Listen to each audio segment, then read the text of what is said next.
Welcome, everyone. It's simple, really. It's the new podcast that Greg and I are starting today, and it's a non-expert's opinion on life's common curveballs. And today, I'm going to be asking Greg a question about something that I held very near and dear to my heart, but he did not enjoy or appreciate. And we're going to be talking about the SMART goals. You know, the big letters with a point after each one. So yeah, those SMART goals. Greg, what do you have to say about SMART goals? Well, I'm glad you asked. On the surface, SMART goals seem smart. The hint is in the name. But, I spent many years living SMART goals. And I would say more often than not, the conclusion I came to was that they were stupid. I hated SMART goals. And I think most people, if you admit it, if you go back and think, I'm sure there's at least a time or many times when you all probably thought the same thing. It's not so much that I'm against the model per se, as much as I think it's a very limiting way to think. And I think it's also a way that breeds mediocrity. Well, hang on a second. But isn't it true that this whole model has been very successful in companies over many, many years? I mean, seems counterintuitive to what you're saying.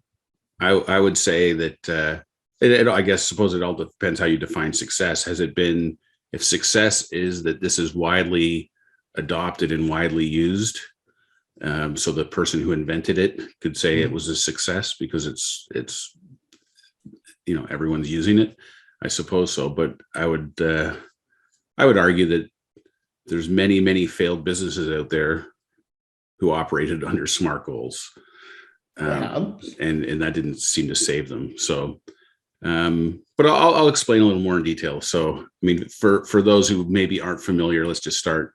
So, S is for specific, means your goal is clearly and simply stated. M is for measurable. A is for attainable. R is for relevant, and T is for timely. So, on the surface, like I said, all those things seem to make a lot of sense. But when I get into the specifics of it, I mean, really what I'm thinking about is, I know in my past on the being specific about your goal, there's a lot of time spent figuring out minute details of what it is that you're trying to accomplish and how you're going to get there. And it's kind of done in a vacuum. Like it's there's a lot of assumptions being made about the market, about the business, and you're typically doing this, towards the end of a year for the coming year's SMART goal. And it's a lot of time and effort that goes into it. And what I found too is, very quickly into the new year, the SMART goal is out the window because something in the business has changed, and all that detail work and effort kind of goes out the window. So, that's kind of the way I look at the SMART part. And then even the measurable part. I mean, I've had experiences where the way something was measured at the beginning when the goal was put together seemed to make sense. But in the end, the way it played out, it didn't make sense. So two examples. One very relevant is what we've just been through with this global pandemic, right? Like everyone's goals for 2020 were shot to hell. Now, in some businesses, it's a complete disaster because you were closed down and you can't make your goals if you're not operating. Right. And then in other businesses, like in the grocery business where I used to work, I know people that were making bigger bonuses than they'd ever seen in their lifetime because their business was up, in some cases, triple digit. Wow. So, and I'm not saying they don't necessarily deserve a bonus for doing really well, but really the performance of that business had nothing to do with goals that they set. It had everything to do with the market conditions. That's fair. So, anyway, so that's one example. And then another example, when I worked for a big grocery retailer who also got in the general merchandise business, the grocery side of the business was run and measured regionally, so by provinces, basically. And then the general merchandise part of the business was managed nationally. Mhm. So the GM part they were measured based on their overall number for the whole country. Whereas in the food part of the business, you were measured on the performance of your region. And it Okay. was a combination of in your region, the total store, GM and grocery. Well, in my case, we met our number, but the general merchandise side of the business missed their number in Ontario. So overall, all the food people in Ontario didn't get a bonus. But the general merchandise people, even though they missed Ontario, they actually had a great year in the West, and they made their national number. So they all got bonuses.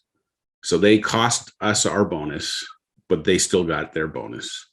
So, and that's maybe not as much a slight on SMART goals per se as it is just on the measurement part of Mhm. of the system that companies use to measure things. But I mean, M is part of the SMART thing, so I do hold it somewhat accountable. But that's just a real life example where, because of the way something was arbitrarily measured, it punished the wrong people and rewarded the wrong people. And that's, those are real dollars out of somebody's pocket.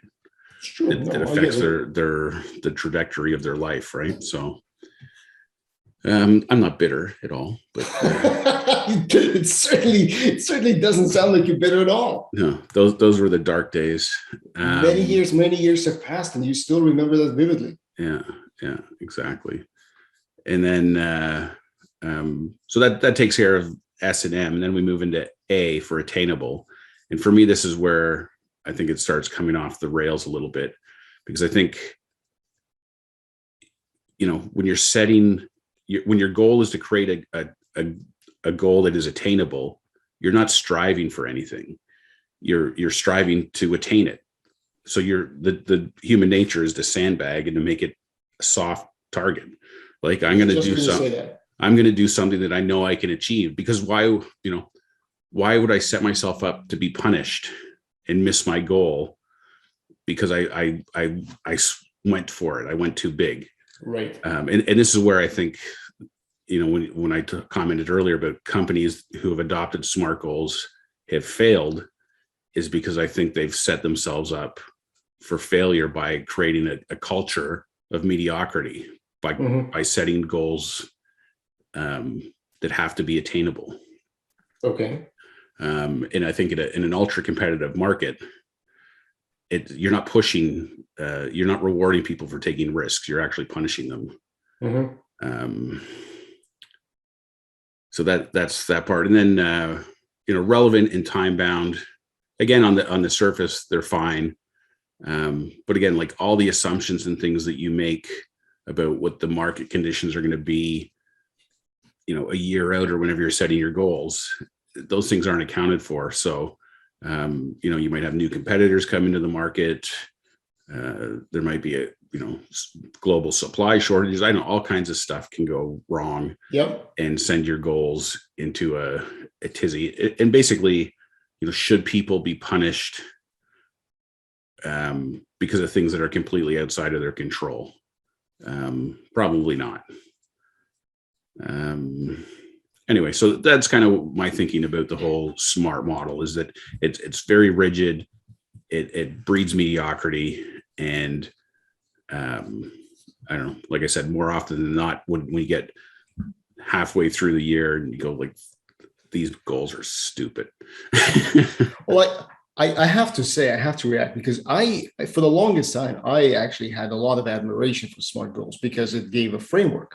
And I think many people like it because it's a framework, because everyone knows that comes a time, like you said, at the end of the year when you're planning for the next year, and you have to put together something that you're just trying to achieve, and it has to be in a certain format, and no one really knows, especially the more junior the person is, the less likely they will be to sit down and write something meaningful. But then what is meaningful? Yeah. And so SMART goals comes to the rescue, says, okay, fine, so put something specific and put something measured and blah blah blah. So it creates a sense of fill out a form. Yeah. But I liked it. And then you and I had a chat before this, and I see your point. But then let me ask you a question. So tell me, Wouldn't this line of thinking apply to any kind of goal setting? Because nothing you set is really, no one can see the future. Yeah. Let's just put it that way. Yeah, to some degree, but I think that's where I've actually come up with a new model because Really? to your point, the idea of a model is valuable. Before I get into that, I just want to add a couple more things. One is I've got a sister-in-law who's a high school teacher, and she teaches a high school leadership course, and I know that they teach SMART goals to kids. Mm-hmm. And I think in that context, it can be valuable because it really it exists in a place where there's literally nothing otherwise. So it's getting people to start thinking about what is it that I want to accomplish? How am I going to get there? Mm-hmm. How do I know when I've got there? Those are the kind of questions that SMART goals can answer. So I think in the context of like students, trying to teach them a little bit about goal setting, it's valuable. You mentioned junior levels in organizations where, Yep. let's face it, they're not to discount what junior people do in organizations. They obviously add a lot of value in what it is that they do, but they're not setting the direction for the overall business and things like that. So, in those levels of an organization, perhaps SMART goals is a good place for people to start. So I'm not totally against it, but in certain contexts, it can definitely make a lot of sense. Is it, do you think it's more applicable to repetitive tasks or when you know your scope of work? Yeah, I mean, maybe in those areas, the not so much repetitive or the scope as much as the variability and the impact of things outside of those person's control doesn't affect them as much, maybe. Okay. So I've kind of rejigged SMART goals to come up with. Tell me, what model do you want to offer to the new model called GREAT goals? Because what would you rather be, SMART or GREAT? So the G in GREAT. I have a feeling that GREAT actually each letter stands for something. Yeah, of course. Please.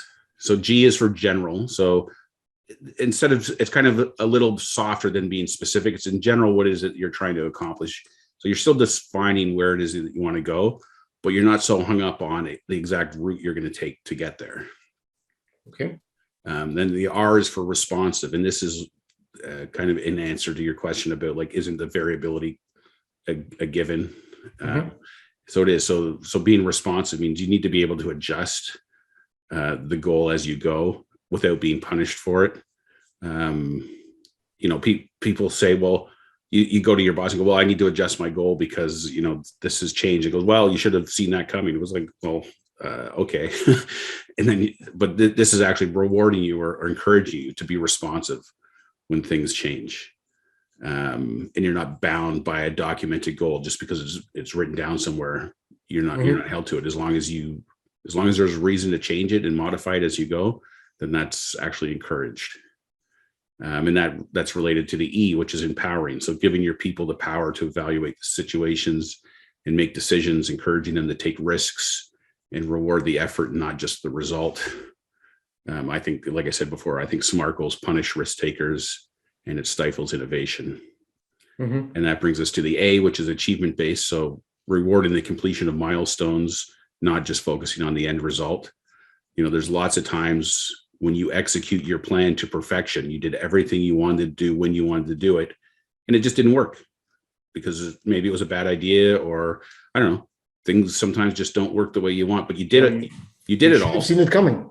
Yeah. Well, you did everything you wanted to do. So, at some level, the effort and the execution of that should be rewarded, not just the final result. Okay. And then the last one, T, is for tactical. So breaking the goal down and executing tactical steps. And when I say this, I don't mean it in the same way as my impression of SMART goals is, where you map the whole thing out from A to Z at the beginning.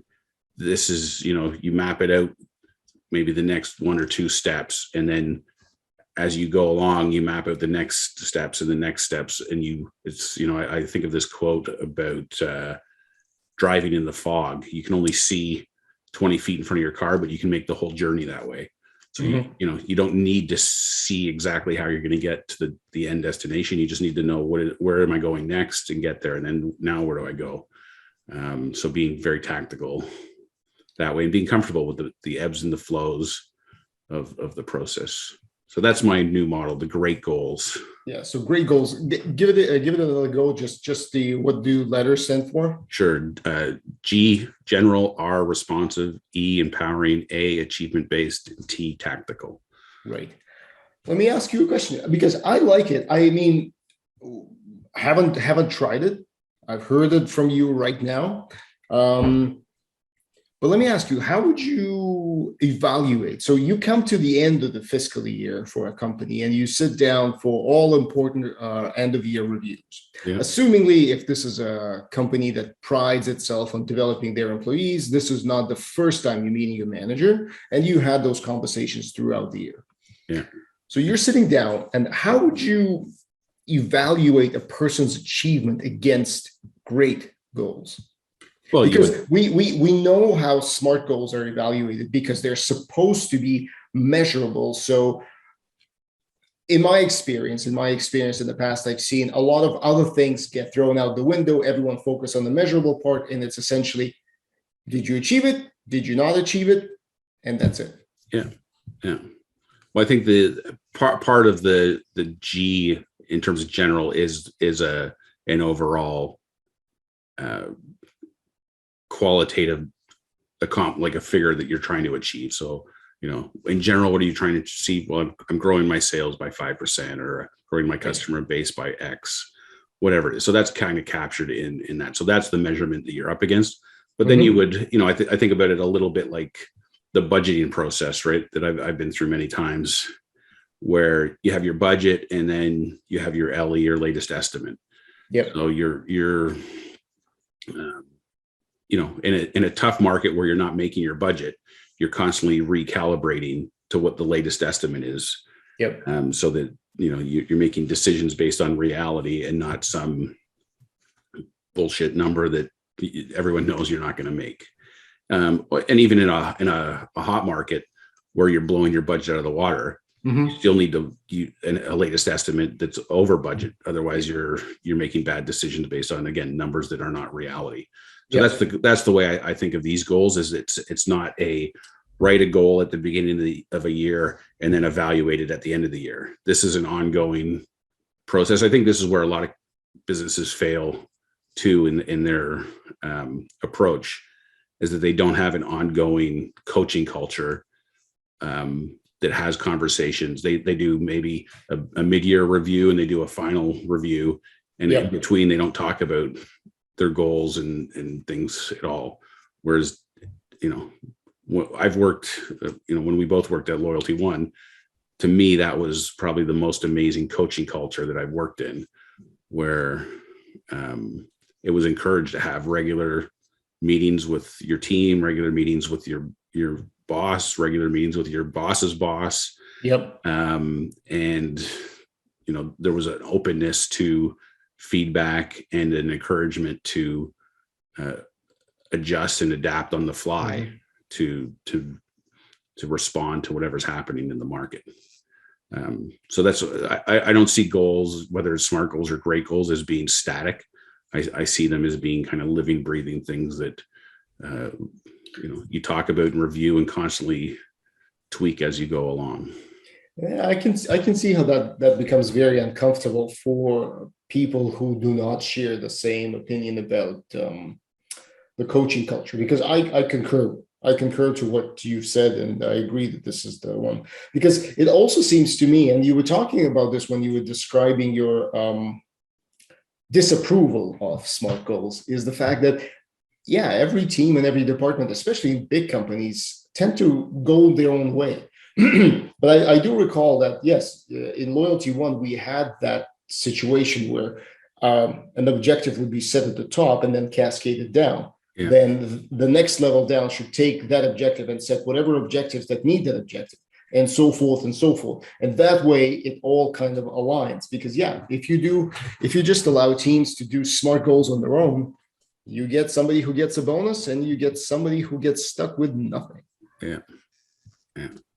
So Well, great that's a goals whole, it is. the whole bonus thing's a whole nother thing that really, that's a whole nother episode from, because, you go there, it's like, performance isn't as relevant as you think, because at the end of the day, there's a standard bell curve. And if you have a team of 10 people, the expectation is that, maybe 3 of them are going to be exceed requirements. Yep. 3 of them are going to be average, and 3 or 4 of them are going to be below expectations. And you have to, at the end, regardless of how people performed, you then have to fit them into that model. Whereas, I've always subscribed to the notion that no, like if I manage a team, I want every single person on the team to be operating at exceeds requirements level. Yep.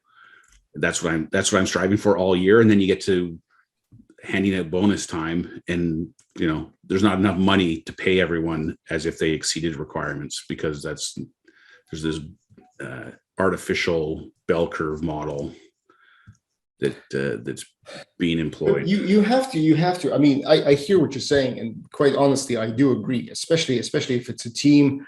If you recall, back at S.M.A.R.T, we had a very small team at the beginning. Yeah. And to be honest, everyone was always in this mode of all hands on deck. It's not until we grew to past 100 employees that like teams began to form. Everyone was essentially doing the same thing. And it would be hard to imagine that somebody on that team was a less of a important factor than the other. Even the junior folks, it's like it's all built together. Yeah. So yeah, the bonus in that case doesn't work. But then think about a huge organization. Yeah. I mean, the way it seems, I hate the bell curve because it feels like you're fitting people in. Yeah. And then you're comparing the incomparable. Yeah. You're trying to compare marketing's department impact on production versus production or operations. Yeah. It's difficult, but yeah, for sure. Companies. I mean, if we go back to the foundation, the way I interpret what you're saying is, we don't teach people from school to be responsible for themselves as a human being and as an employee, because a lot of people who go to work for companies, in my humble opinion, they don't come in as owners. They come in as people who will be paid for showing up and doing a standard operating procedure, and perhaps coming up with an idea once in a while. And they're content with that. And because of those 3 things, because nobody thinks as an owner of that business, of a person who can kind of empower change or drive the business forward, companies want to weed out the slackers. Yeah. Yeah. It's funny you say that, because it's like, when I've been through some big structure changes at organizations. Yep. And when people are the leaders of the new teams that are being formed, and they're picking from the litter of existing employees, everyone's trying to build like the all-star team. It's like, oh, I want all, to use a hockey analogy, I want all Wayne Gretzky's. Well, I remember having somebody on my team, and I was talking to another director, and he was asking me questions about this person. I was being blatantly honest, saying, yeah, well, they're not a superstar, but they're competent and they're dedicated, and they do, within the confines of what their job is, they do a great job, but they're not going to push the boundaries. But you need a like every good sports team has a mix of role players, right? You can't have a team of Wayne Gretzky's. It doesn't work. You need checkers, and you need defense, and so on and so forth, right? So there's maybe that's where the bell curve idea comes in. Like, you need a percentage of your team that is high performing and looking to move on. So they're not going to be around very long, because they're ambitious and they have that owner mentality, and they're going to be on to the next thing. But you need a certain percentage that's like furniture. They're going to be there forever. They know the business inside out. They're going to do their job. They have no ambition to go beyond what they're already doing, but that's fine. That shouldn't be a negative either, as long as they're performing their tasks. I apologize for interjecting, but that is exactly, I don't entirely agree with that, because if a person is solid, knows their job inside and out, shows every day and never misses a beat, but they don't want to advance. Yeah. Should that be bell curve to the middle?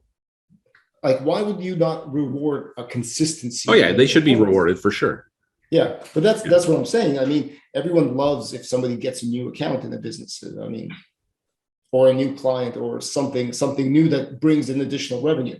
Yeah. That's kind of like check mark, superstar. But the person who made a seamless transition or a seamless onboarding process, doesn't usually get the same limelight. Yeah. But that definitely is a theme for a different episode. Yeah, for sure. Closing remarks. So we're moving from smart to great. I've already moved there, so you're welcome to join me. I will. So this was our pilot episode of It's Simple, really. See you again next week. Thanks, everyone. Thanks, Greg. Thank you. Thank you.